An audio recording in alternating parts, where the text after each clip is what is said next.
July, covering all things professional wrestling. A show by members of the Boston Open Nation. Welcome to the Nation's Corner. Here are your hosts, the Nation's Corner crew. Good evening, Nation's Corner family, friends, and fans. John in South Jersey here. Welcome to yet another edition of, oh my God, anyway, the Nation's Corner. And joining me, as you can see, is my usual cast of unusual characters. Wow, dermatology really helped you out, Mike. Oh, put it back on.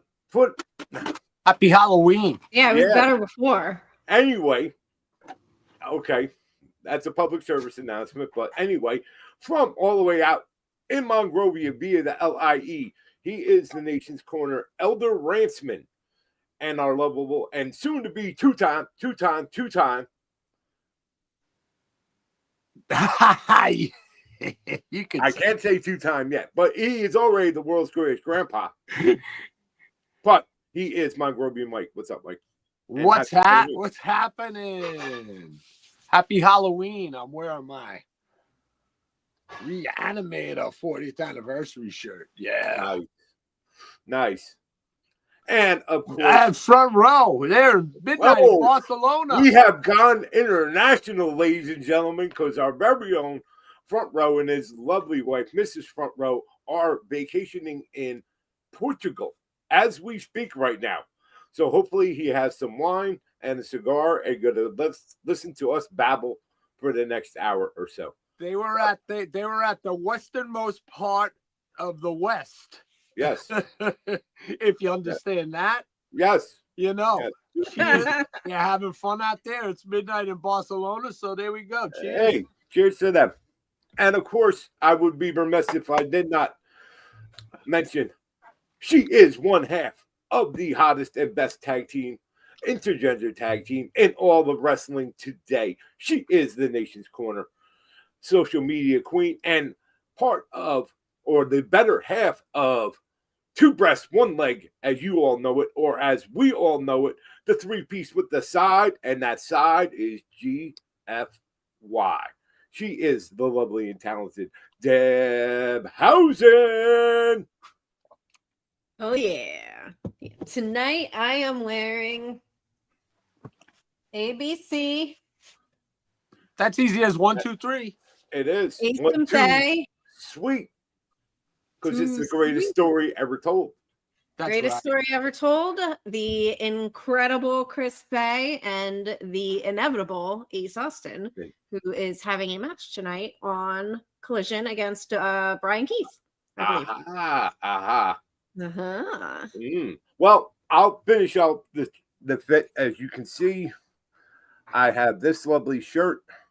As I like to call it, the Constellation Prize. This is available on SiriusXM.com/PW247.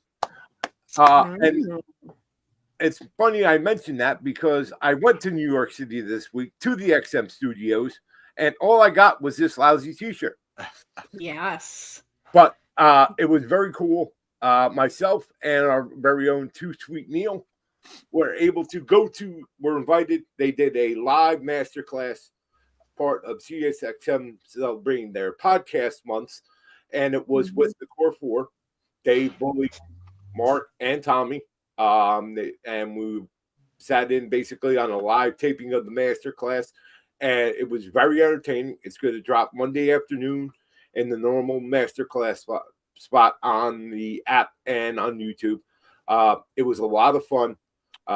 It was very cool to see friends, see faces. And it was a great experience, and thank you SiriusXM for picking both me and Neil to be part of the audience, and hopefully next time they do one, I can do one. Now, Deb, you've never been there though. No. Yeah, I've never been there. I know Elder has, and now I have, and Neil has. We gotta get you in there. It's a whole undertaking to get me to the city. It's a lot. It's a lot. So worth it. It is so worth it. It's so cool seeing them in this, seeing them working, but in a very intimate environment. And to know that not anybody that has a show at Sirius can acquire the fishbowl. Yeah, it's a big deal. For sure, it's a big deal.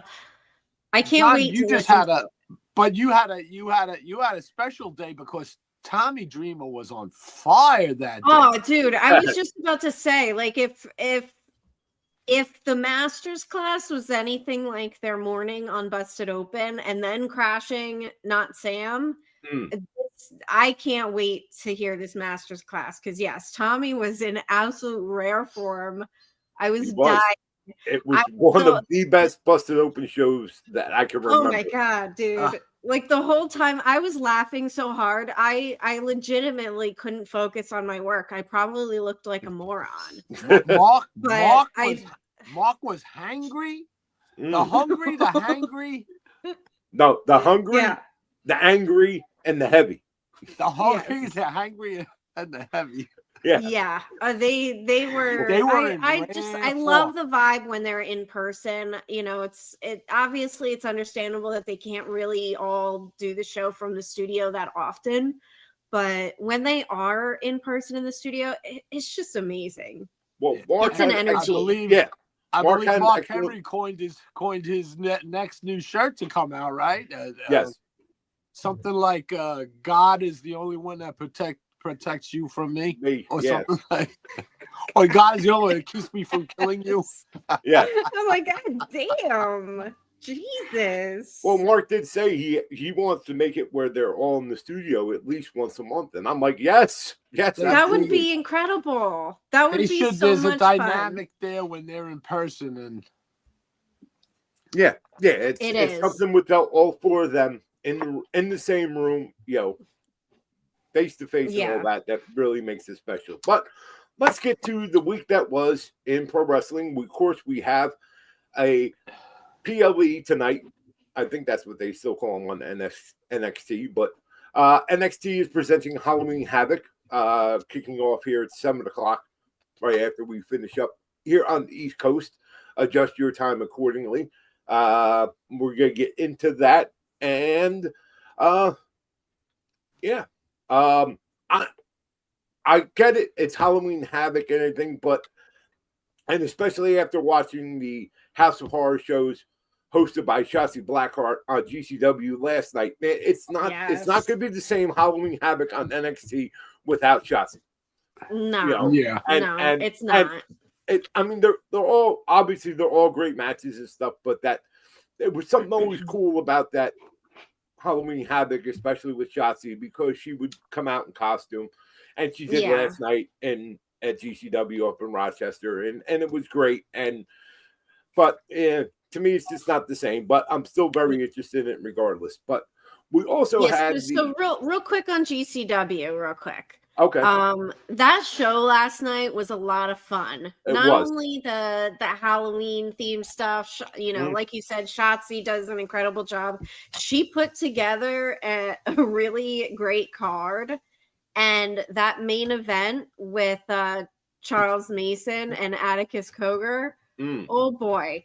I believe you both saw my reaction on Zoom. And this is the funny thing is, so they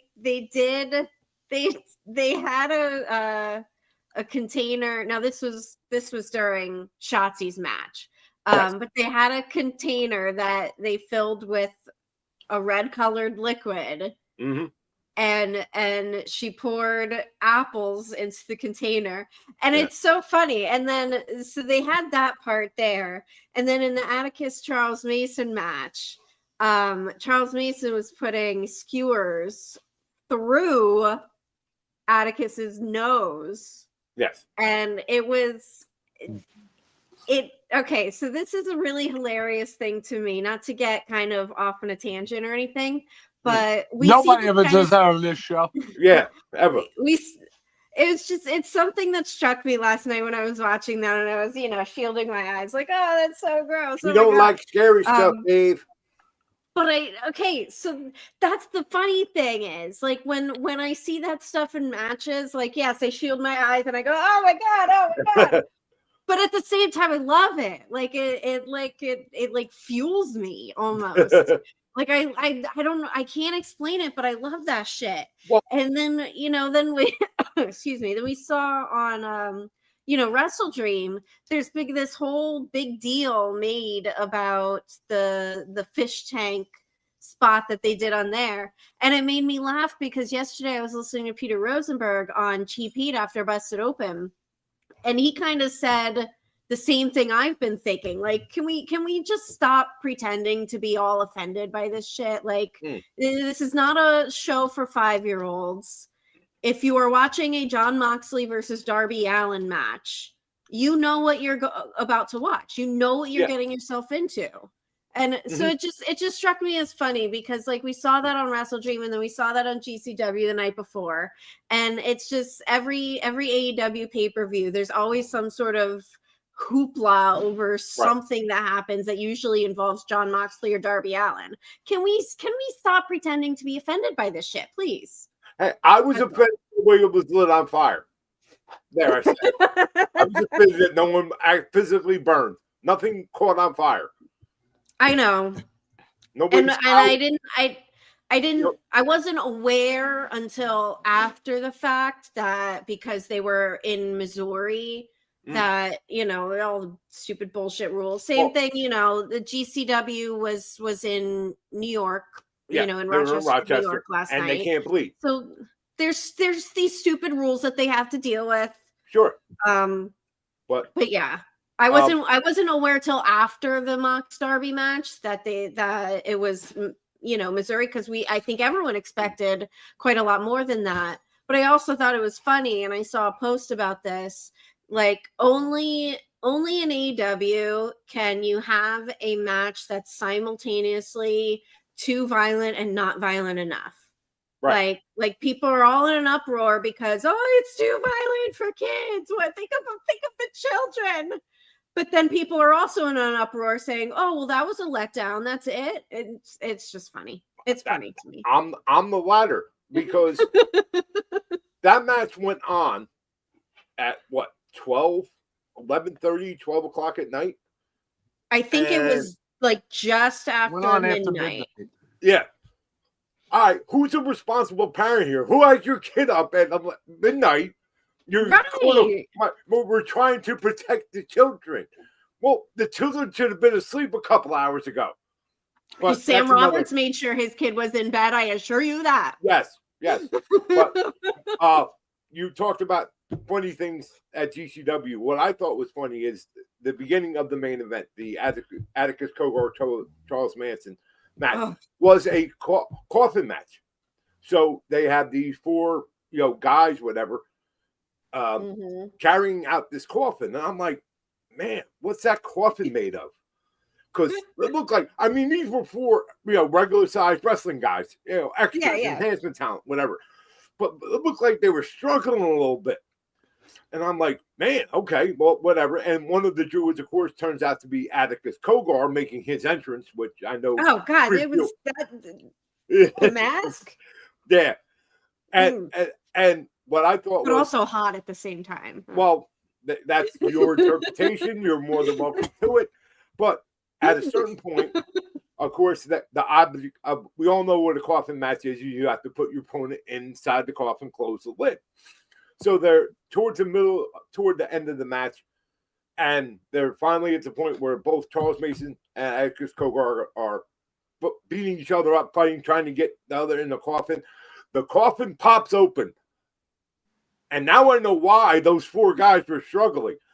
All 7 foot, probably 300 plus pounds of the atrocity Cruel was in the coffin the whole time. No wonder why those guys look like they were dropping a nut trying to carry his big ass out.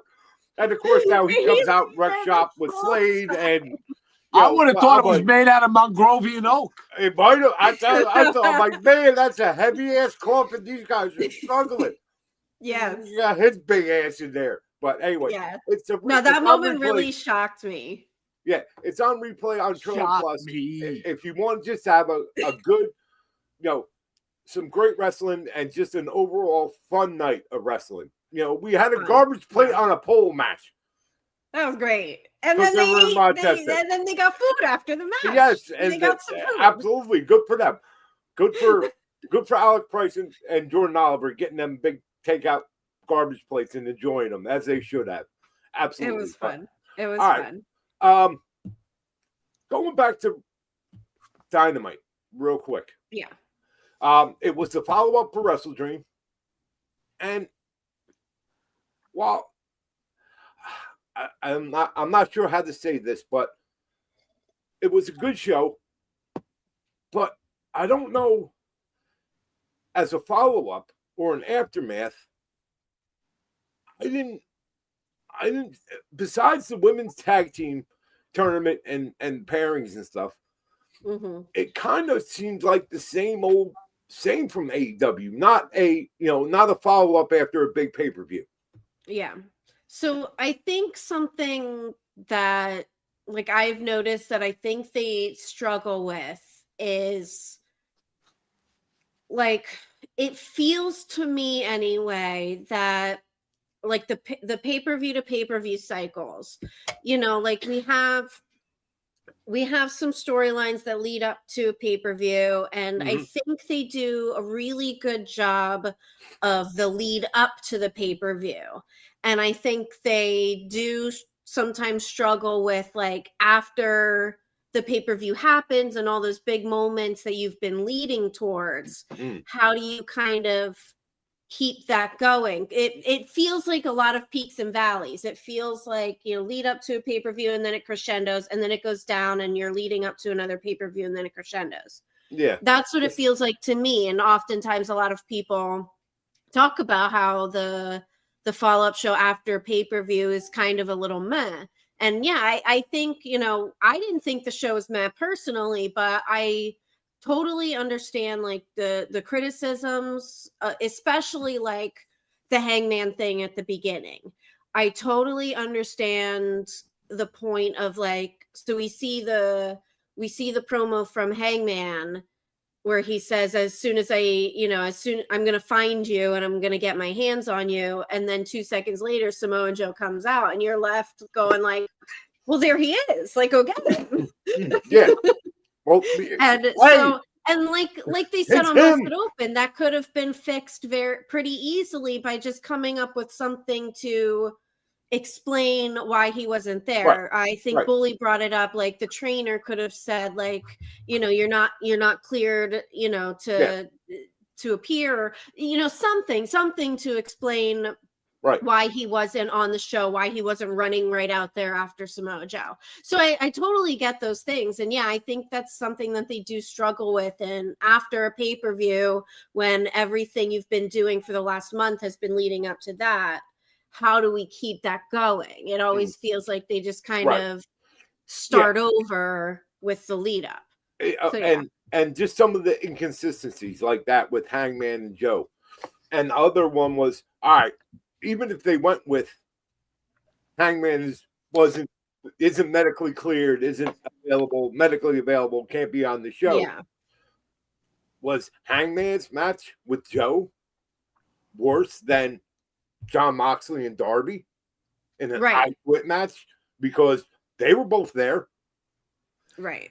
And, and again, it's just and you're right. They do great with the lead up.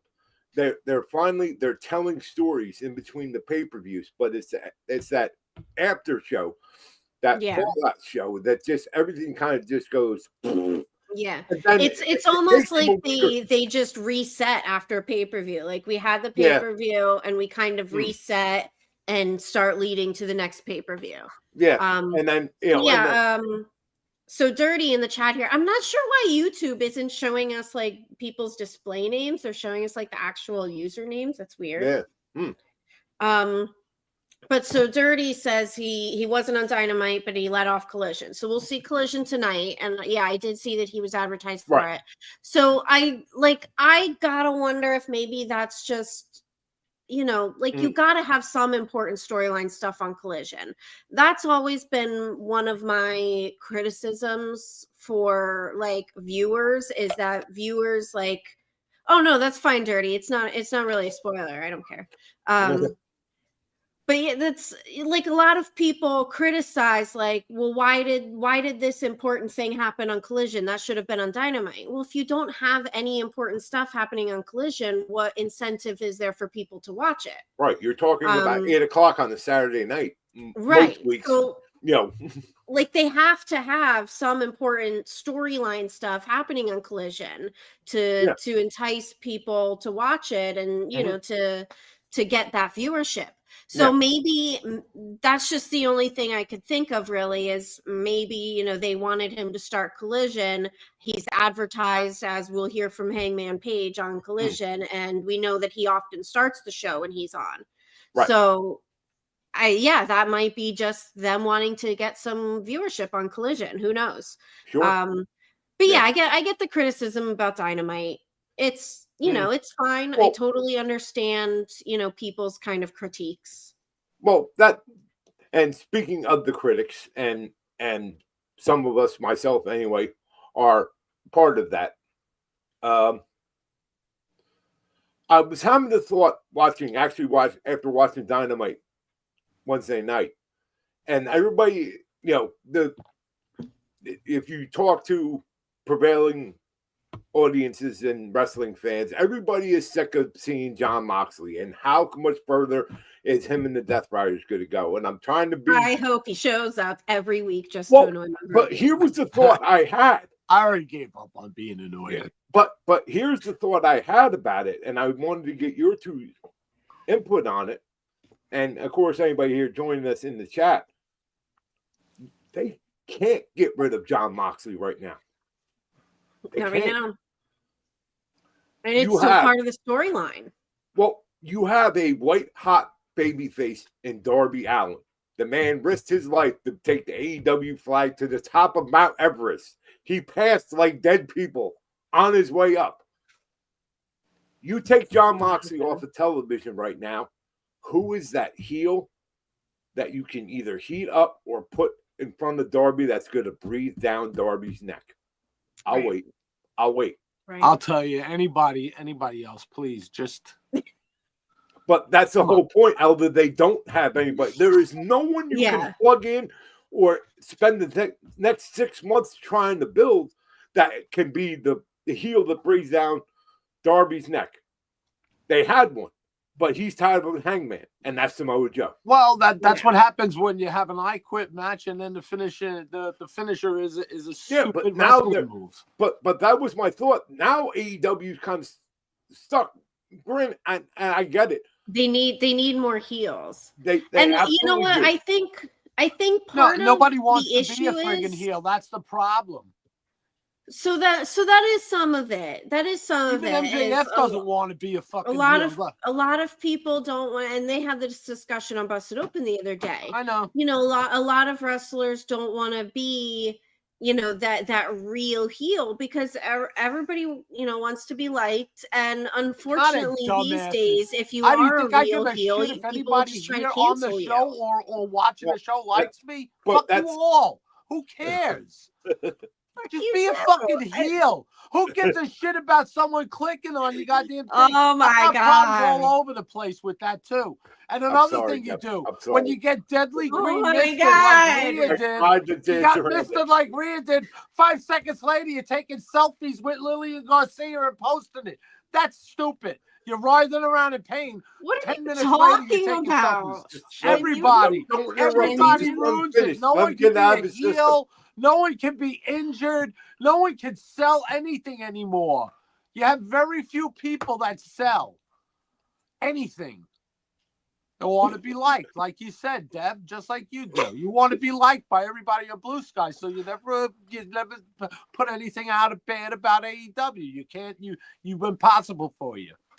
Just like it's impossible for me to like a Moxley story. Go ahead. Yeah, but I'm done. Oh, okay. Thank God.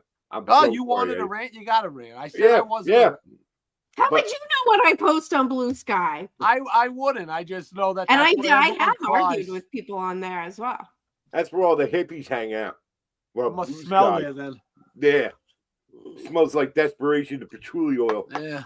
Play Slayer. And That's you a know me hit. well enough to know I don't give a fuck if people don't like me. Let's go. Well, that's true. That's why you're my tag team partner. Yes. But I thought it was just an interesting thought and question that, for as much as, and we have sat here on the show debating, is this the last time we see Jon Moxley? Is this, every pay-per-view, it seems like, for the last 4 or 5. I'm saying it for months and months and months.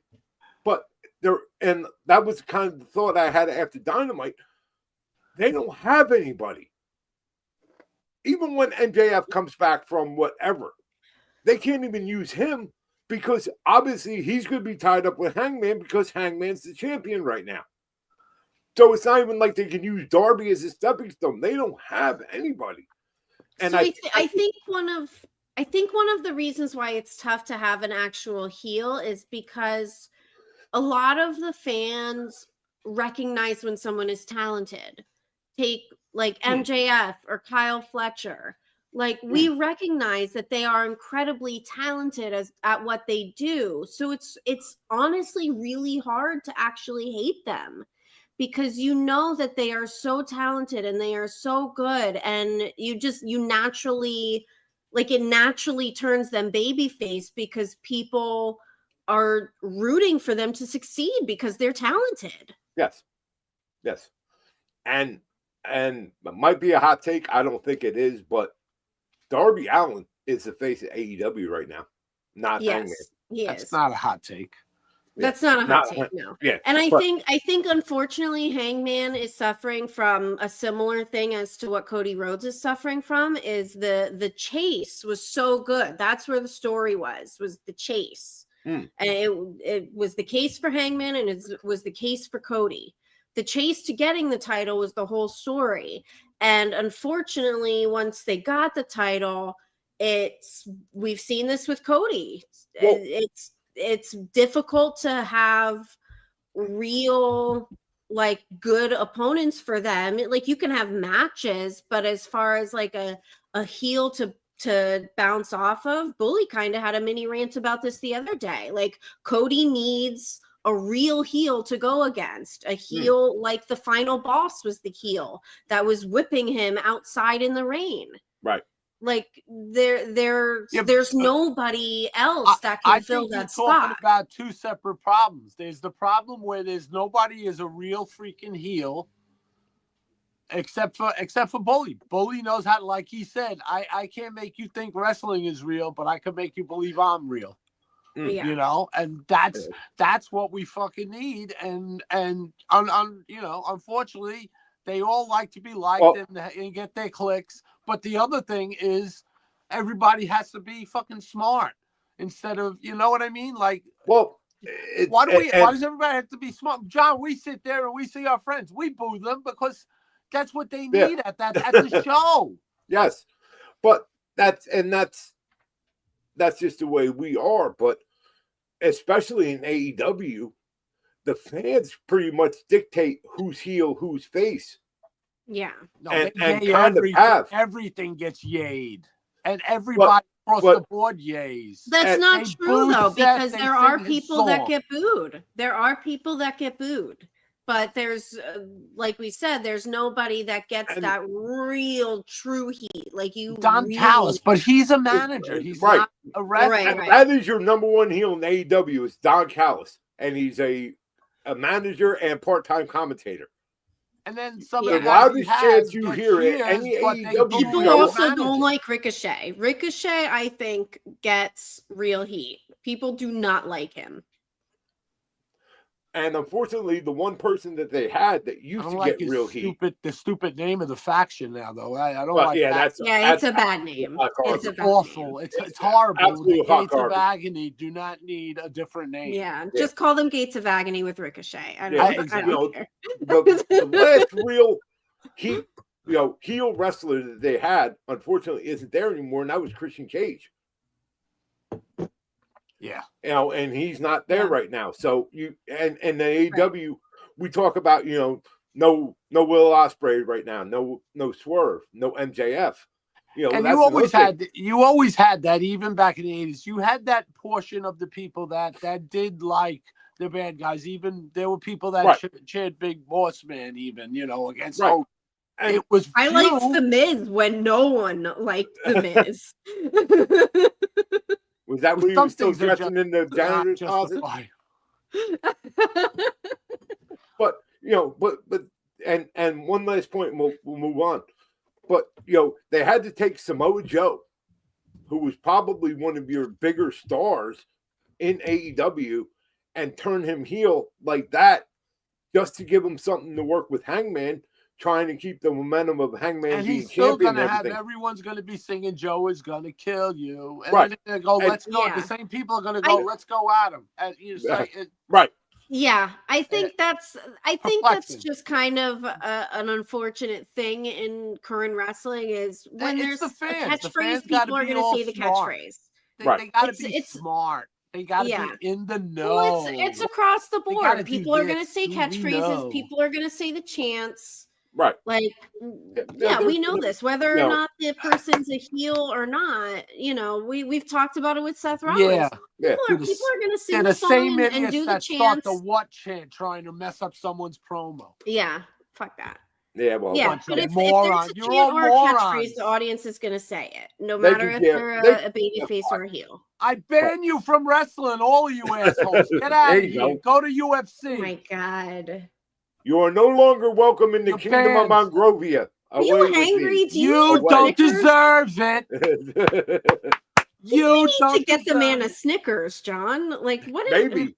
But hey, listen, I heard the Snickers is what turned Debhausen back.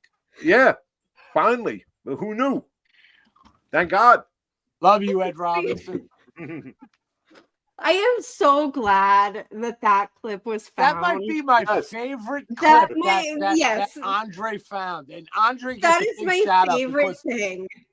Andre on Busted Up behind the scenes, was the guy digging around for all of these clips, like listening to shows and trying to figure out where can I find this and great job, and great job, Andre. Great tributes that he had some assistants paid.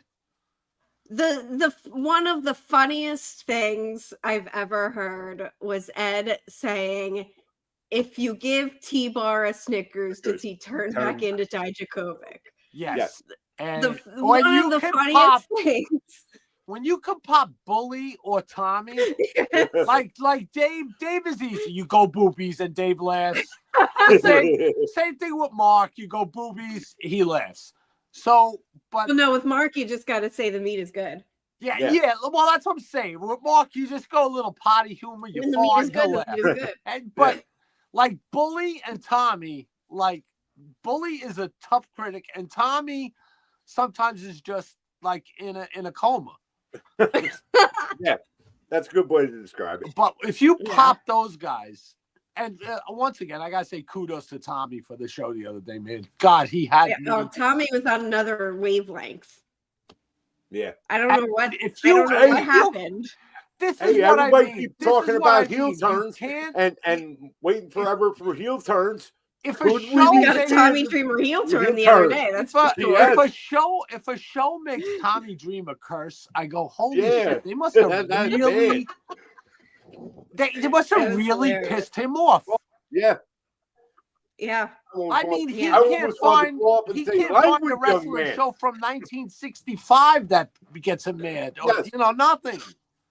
I think I literally said out loud, "Oh shit," while I was at work. Like when Tommy cursed, and he said whatever he said, I was like, "Oh shit!" Like, oh, mom, Tommy cursed. Language, young man. This is still my home. Yeah. Anyway, what were we saying? Go ahead. Moving on. What were we saying? Back on the text. Well, it doesn't matter. We're already past it. SmackDown last night. Yeah, we're gonna rewind it. But we saw the return of Jade Cargill, and now she is supposedly turning and is going to be a heel.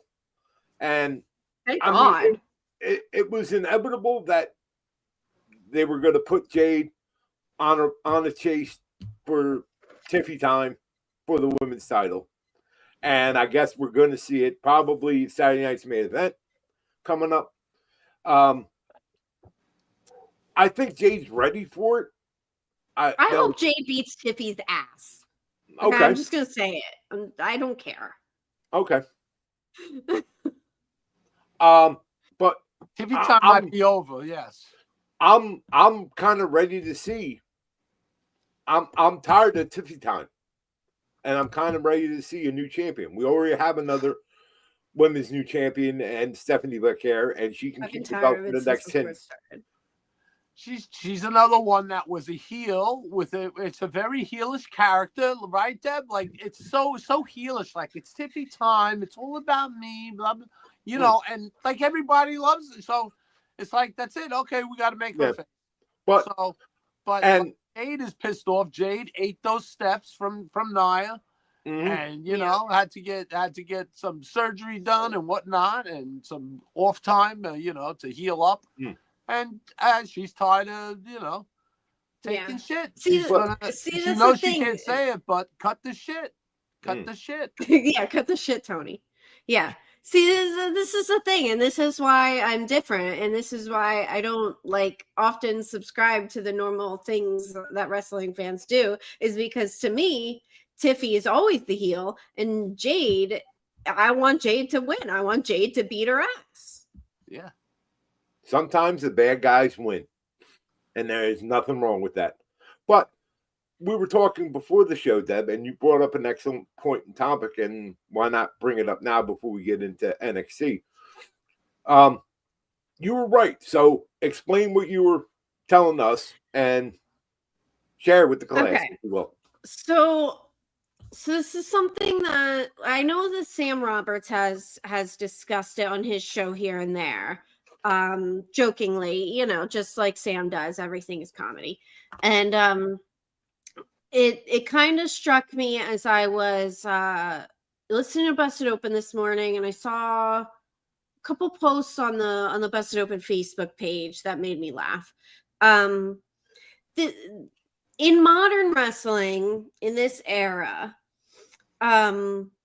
it really seems like a thing. I don't know if it's just fans being fickle or whatever, but people get sick of wrestlers really quickly now. It's almost like they're a fan of them on the come up, but once they get to that point, once they really get over, it's like, all right, now I'm sick of them. I've heard, this is what Sam's joked about, like, you know, Dominic Mysterio. People are apparently already sick of Dominic Mysterio. This is the post that I saw on the Busted Open Facebook page earlier today that made me laugh. Someone is like, get this, you know, bum off my TV. I've had enough of him. The dude's what, 25? You've had enough of him? Yeah, 27, something like that. Yeah. Well, and we see it time and time again with a lot of people. Like, it's like they, you know, they're on a good run. They're being pushed for the first time, and they're really on a good run. And then, like, halfway through their run, people are like, I'm sick of them. Get them off my TV. Right. And what I said to you guys earlier is, especially, you know, when it comes to, say, Dom or Jey Uso. Jey Uso is another one. People are, for whatever reason, seem to be sick of him already. But that only exists on the internet, because we see that at the shows. Right. Everybody's eating, like, you know, the whole crowd is into it. So it's not the people eating? that are actually at the shows. Oh, eating. I thought you said they were eating. Yeeting. Oh, well, yeeting. I mean, if it were me, I'd be eating. But eating and eating. Yeah. But yeah, it's like, and especially in WWE, we are at a place right now where we have a lot of big names who are coming to the end of their career. You know, John Cena's retiring this year. We know that AJ Styles is retiring next year. You know, I wouldn't be surprised if, you know, people like Randy Orton or even CM Punk, you know, those people are coming to the end of their tenure. And, you know, frankly, a lot of people that have been in those major storylines are in their late 30s or early 40s. So, you know, we might only have 5 to 10 years left of them it's the people that are in their 20s, like Dom Mysterio and Rhea Ripley, and a lot of these other people that are coming up that they're going to be that next generation to kind of carry the company after AJ Styles and CM Punk and Roman Reigns leave. We can't be sick of them already. We can't. We're not. It's anecdotal. Just think about it. If you go by, say you listen to a radio show, you go by the callers. You can't judge by all the callers you hear. Like, oh, then this must be the going philosophy, because it's very anecdotal. Because, you know what I mean. Like we all, we all don't post all the time. But we post a lot. But there's a lot of people that are fans that they don't even post. You know what I mean? There's people. I mean, hey, look at Mike from Hoboken, one of the biggest AEW fans out there. The guy's not on social media, so he don't know this shit. Well, and he obviously doesn't care because he's front row at every freaking right. He was front row with Thursday in the XM Studios. Yeah, and sometimes a negative shit can take on, but I mean, just by what you said right there, like those people are in the definite minority, even though you happen to scroll past their posts, you know. I see that shit too, you know, but I'm like, it's silly because, I mean, like you said, there's every stadium has been yeeting before even yeet was a thing. It became a thing, you know. Well, the birth of Yeet was when Cody and Jay were drunk on the post show. Well, yeah. Titles, that's right. Yeet. Thank you, Lee Waka. Yeah. But it's a very interesting point. But is it kind of, as fans, is it kind of our fault?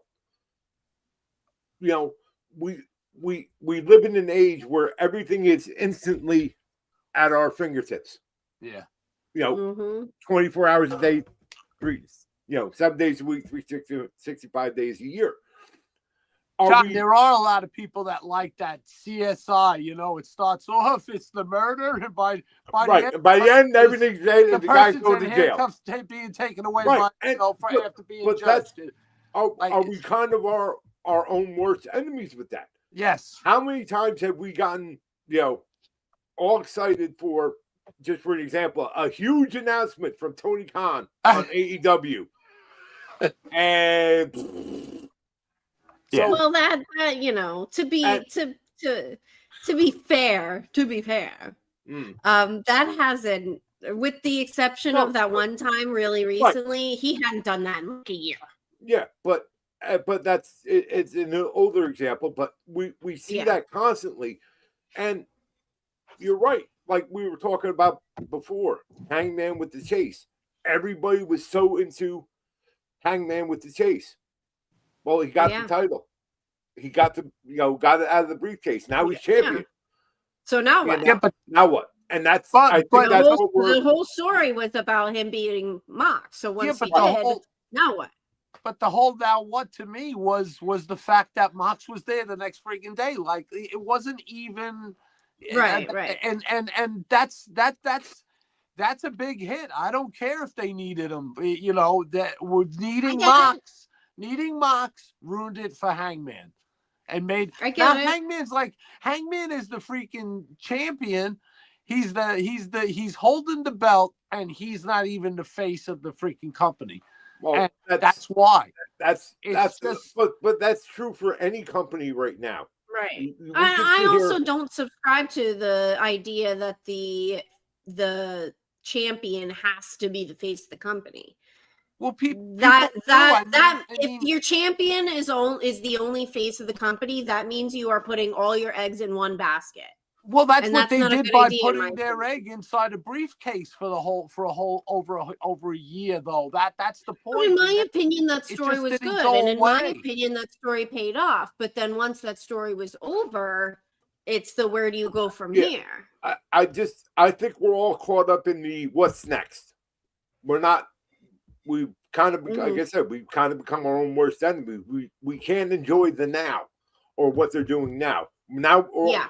And we do it all the time on Zoom when we watch. Oh, what's this leading to? I wonder Everything's where about this what's is gonna next. go. Yeah. And that's the whole thing. And and I can see where some people, they're wrong. Let me just say that they're all wrong, but I can see where people can get tired of seeing someone. But Right.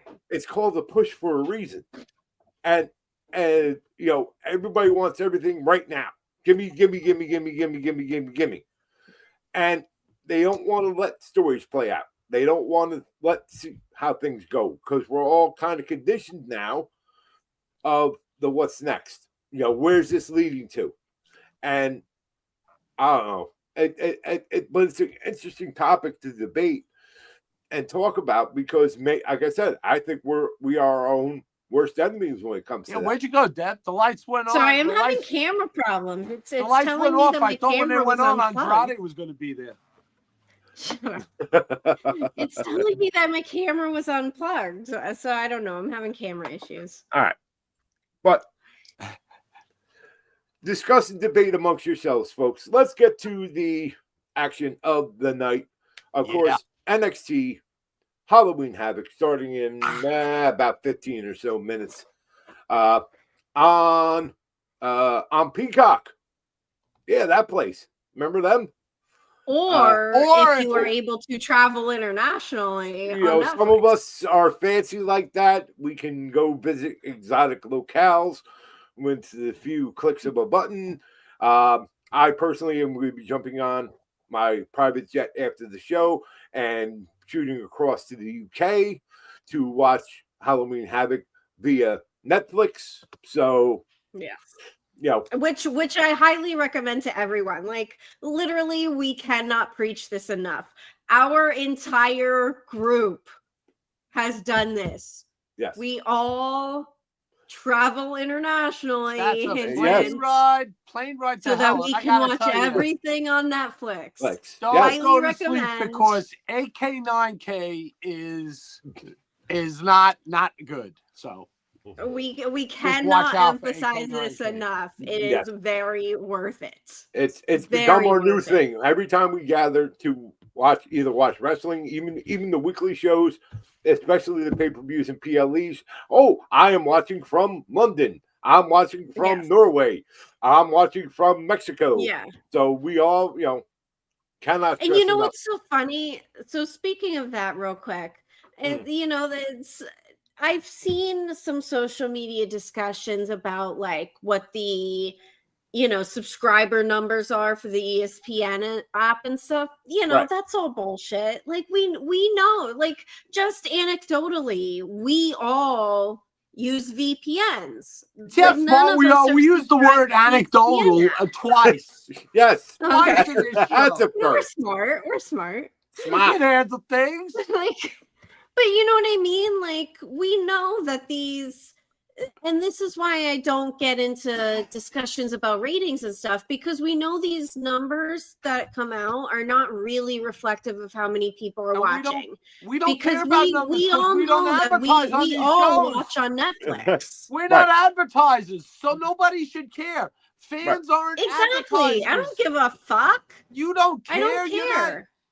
It's the same. I don't give a shit what the ESPN subscriber count is. It goes the same thing with the offended stockholder somewhere. Some nameless, faceless stockholder that's going to get upset if they hear "holy shit" on the show. Now I got him ranting about stockholders. No, it is. It's true. It's just everybody. It's dumb. Here, I'll end it on this. All anecdotal. The Jonathan Coachman, the host of Off the Ropes, heard on Pro Wrestling Nation 44/7, Monday through Friday at 2 p.m. after Sam, has come out against VPNs and how wrong they are and this and that. And why? He says what did he say? He said it lessens the product because you're not getting a true subscriber count. And I'm like, one, you're not on the payroll, so and you don't why work the fuck do I care about what their true subscriber count? Yeah, really, what an ESPN show. Well, he doesn't work there anymore. Gives a crap about ESPN. And number two, I gotta tell you, ESPN, I don't watch any of your shit. I haven't in years. No, and honestly, Coach, from me to you, GFY. Yeah. Anyway, Halloween Havoc. Anyway, Halloween Havoc. Let's go. Could be a fun little pay-per-view, 6 matches, which seems to be their taking from WWE in their sweet spot. Yeah, that it's enough for a good time, and what I particularly like is each match has time. Nobody's rushed. Matches can play out how they're going to play out, but there's no sense like, oh my God, we got to get 12 matches in 2 hours. But we go off with this one because I think this is the most interesting match of the night.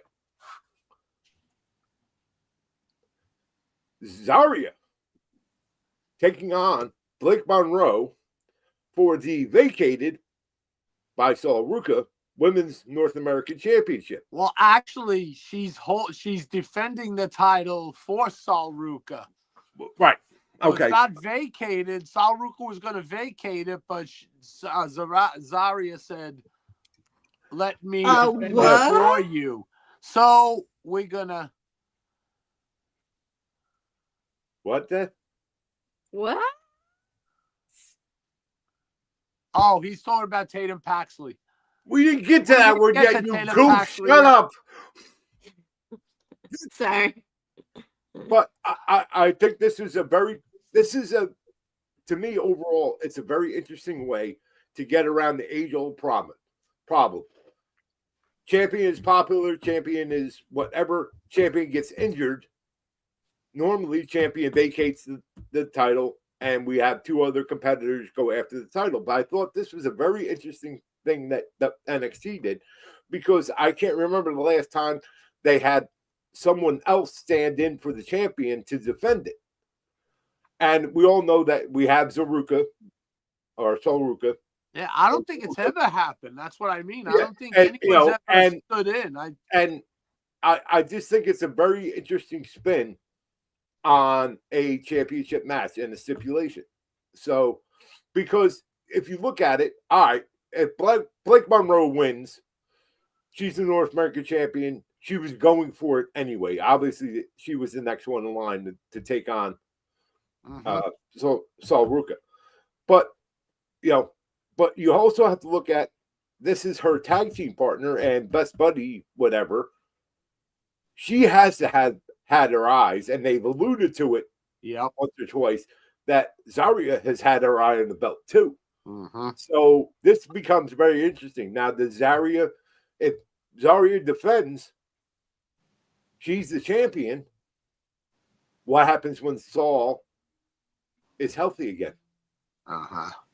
So, and I agree 100%. Side note, I agree 100%. Sam Roberts, do not break up Sol Ruka. Well, it looks like it's going down that path anyway. So anyway, but yeah, that's good. My blind pick is Blake Monroe. And he really's never said that. Or Blake Dudley. Yeah, that's my blind pick because I love her.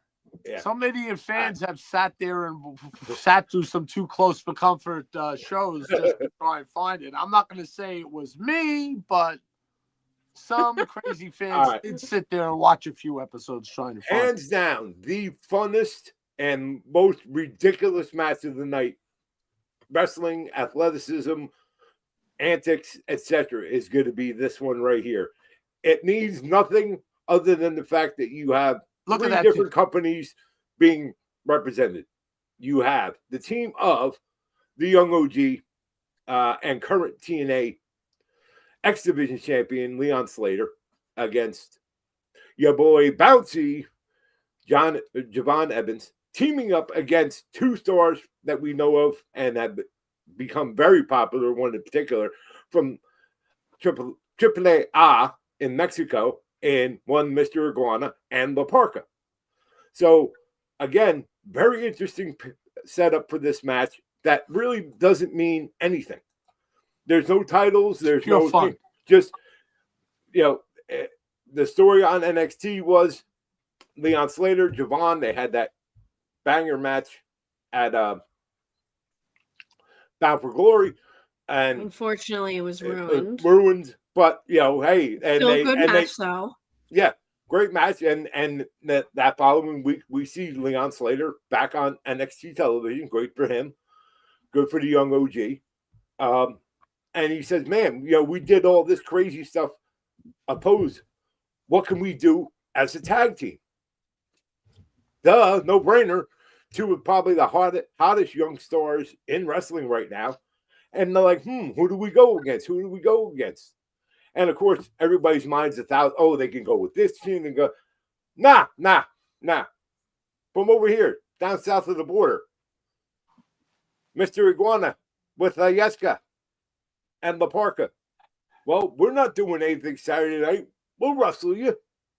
Okay. All right, please. Yeah, that'll work. So again, and for something, I guess it's going to be a ridiculous, athletic match. We all know the capabilities of all four of the your boys are going to get bouncy. Yeah, it's good. It's good. If you like Spot Fest, if you like, oh my God, if you like, holy shit, this is your match tonight by far. And it's going to be a lot of fun. And like I said, and it doesn't mean anything, which it's great when there's nothing like that. It's just a match to sit back and enjoy the four of them work and wow, see what happens. Yeah. This one is also interesting, not because of the match, but because of the story. If you watched NXT this past Tuesday, you saw a very piece of interesting video from the Hardy compound in North Carolina. We saw Senior Benjamin. He's still alive.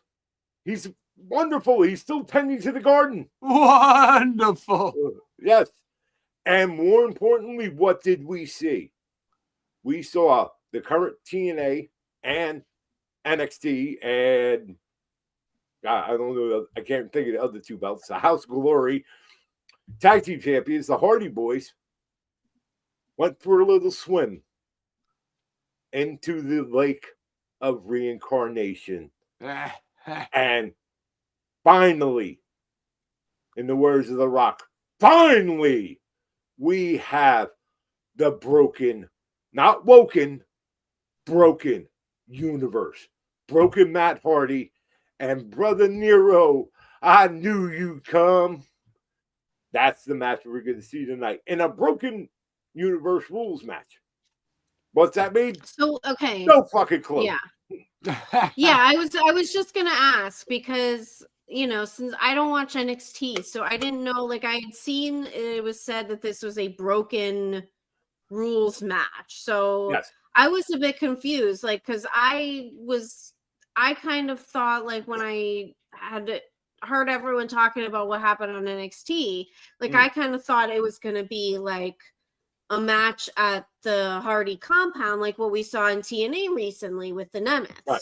Yeah. So yeah, I was a little confused as to like, oh, it's not a no. Like it doesn't seem like it's gonna be a full match like what we've seen before at the Hardy compound. It's so right. Yeah, it's not going to be cinematic. It's not going to be cinematic. It's going to be basically it's just a no DQ, anything goes kind of match. That's all. Okay. Honestly, but again, the story is fantastic. Now, we went through, some of us went through the quote unquote woken Matt Hardy because they didn't want to use broken because it wasn't a WWE. Go fuck yourself. It was a huge We're finally getting it. Don't give me the past. I don't live in the past. I live in the now. We finally got it. Let's enjoy it. Let's hope they actually do something with it this time, either on NXT or TNA. Just I personally let me just say this. I personally wish it was against different opponents because I have absolutely no interest in Dark State. If it was against someone that I was interested in watching, I might tune in. Well, but to me, like Dark State absolutely fucking ruined Leon Slater versus Javon Evans, and I have absolutely no interest in watching them again. But that's the idea, Deb. They got you. No, they didn't get me because I'm not watching. but that's the whole. But that's what And I don't even care enough to see them get beat. That's the thing. Indifference is not what you want. And yeah. Well, and here's the Hardys kind of doing the favor for Dark State and giving them a rub. Because you're right, there's been a lot of indifference in Dark State and some of the things they've done and stuff in the past.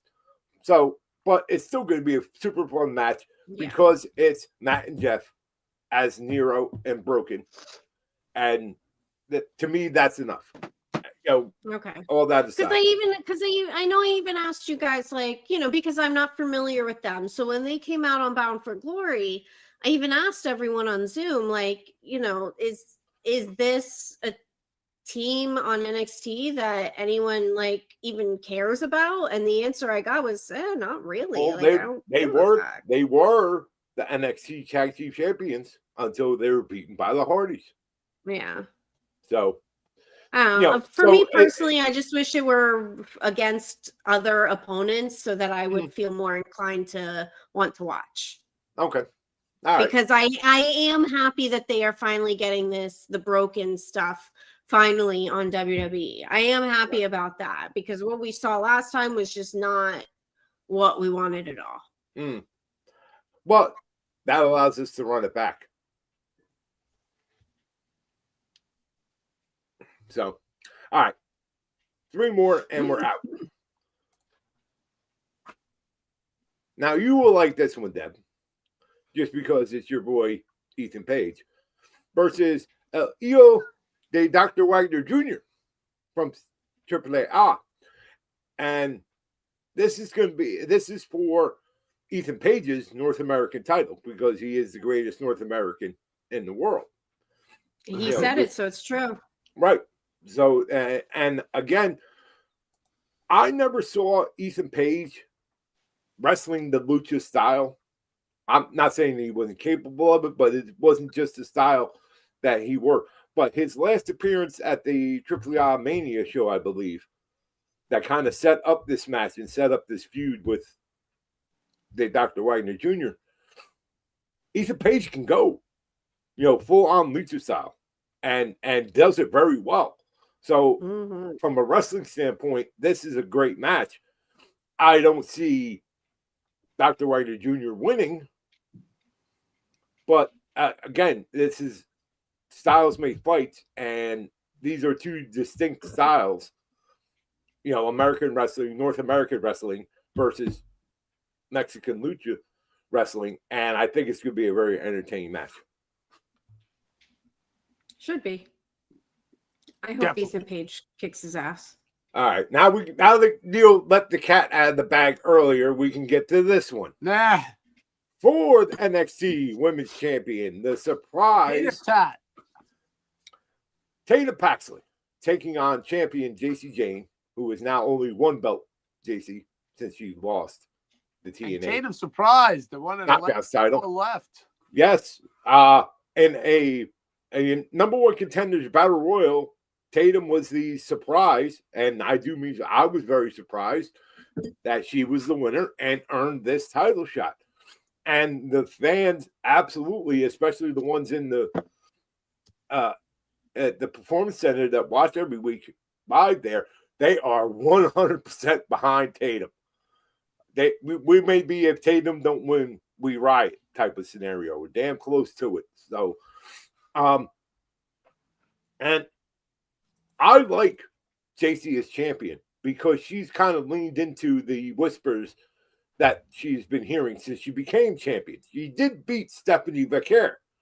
And, everybody was, she was going up to the man. And shut up. Just shut up. The problem is, here's the thing. She's the champion now.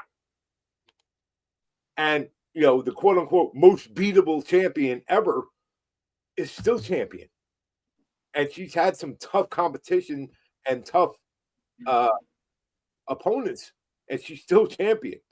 So it's not unreasonable to think that we could be in and still after this match. But what if? And there's certainly enough suspend disbelief with Tatum right now to say, what if? Can she beat JC? And a lot of people seem to think that she can. And going back to earlier where we were talking about people getting tired of, are there some things that JC's been a champion a little too long? She's been in NXT a little too long. It's time for her to move up or move on. So it's very interesting, but this one is a very popular fan match, especially given how hot Tatum has come especially in the past few weeks. Definitely. It was a pleasant surprise, and Lyra coming out, giving her hugs and everything, and so is she gonna win? We don't know, but there's certainly enough, like I said, enough suspended disbelief to think that Tatum could walk out the new NXT Women's Champion. And then the main event, maybe, I don't know. It's the last one that Deb put up. So forward the NXT. I would think that's the main event. Former champ Rick Williams. Now no titles, Trick, since you lost to TNA. To Vicky. Yep. 2, undeniable, and the revolution is televised. Ricky Starks. Or I can't say that no more. Oh no. I can feel I would have said the same thing. I can feel the cease and desist coming right now. My phone's about to blow up. Ricky Saints, NXT champion. So Trick is basically getting his contractual rematch. Been some very interesting promos back and forth between the two on NXT television. And again, I think this one should be a main event compared to all the other matches on the card. It's a big thing. And both of them have done an excellent job in making this match a main event and main event worthy. I personally think Trick is on his way to bigger and better things, i.e. main roster. And Ricky has been over since day one, since the first day he did the pose. They got to NXT and has no signs of slowing down or stopping. And I think this ends up with, and still, your NXT champion, Ricky Saints. Absolutely. I do have an opinion on this one. I'm a huge Ricky Starks fan. I love him. I think it's really cool that after I did hear the clip of his promo from NXT that they played on Busted Open, and I think it's really cool that for the first time the WWE audience is seeing of him what we've seen of him for 6 years now at least. So because I heard so many people saying I never seen that side of him before. He leveled up. I didn't know he had that in him. We knew, we've been familiar with him for years. We knew that he had this in him. So I'm glad to see that he finally was able to really show that fire that he has.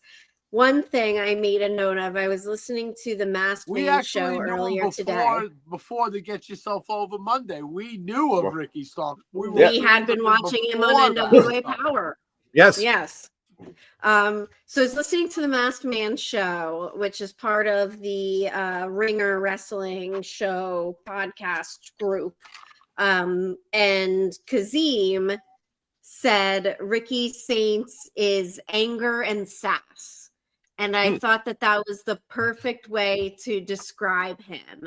He had that anger and that fire and that passion, but also that sass and that arrogance and that I know I'm better than you, I'm prettier than you, all that kind of stuff.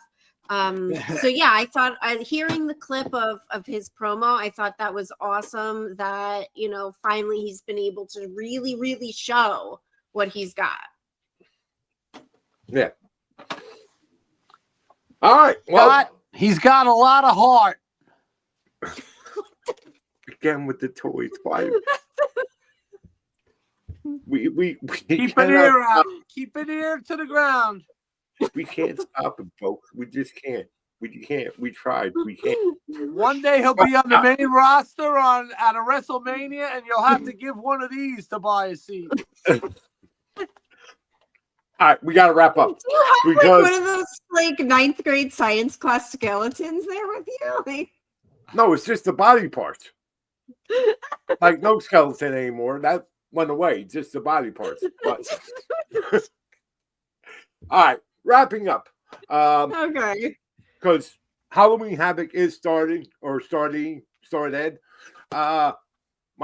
you can put your toys and props down. How can the folks get with you? Why are you chewing on it? Are you biting that like it's chocolate? Like, it might be knowing him.